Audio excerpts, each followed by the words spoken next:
शाहूवाडी तालुक्यात वटपौर्णिमा हा सण सोमवारी मोठ्या उत्साहात आणि भक्तिभावानं साजरा करण्यात आला। तालुक्यातील विविध गावांमध्ये विवाहित महिलांनी वडाच्या झाडाची विधिवत पूजा करून पतीच्या दीर्घायुष्यासाठी, उत्तम आरोग्य आणि सुखी संसारासाठी प्रार्थना केली। हिंदू धर्मात वटपौर्णिमेला महत्त्वाचं स्थान आहे। वटपौर्णिमेपासून हिंदूंच्या सणाला आणि उपवासाला प्रारंभ होतो। शाहूवाडी तालुक्यातील विविध गावात वटपौर्णिमे दिवशी पहाटेपासूनच महिलांनी पारंपरिक वेशभूषा परिधान करून वडाच्या झाडाजवळ गर्दी केली होती। पूजा साहित्य, फुलं, फळं, हळद कुंकू नैवेद्य अर्पण करून वडाच्या झाडाला दोरा गुंडाळत वटसावित्रीची कथा श्रवण केली। त्यानंतर एकमेकींना हळद कुंकू लावून वटपौर्णिमेच्या शुभेच्छा दिल्या।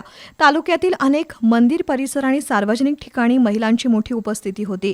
पारंपरिक संस्कृती आणि धार्मिक परंपरा जपत महिलांनी मोठ्या श्रद्धेने हा सण साजरा केला।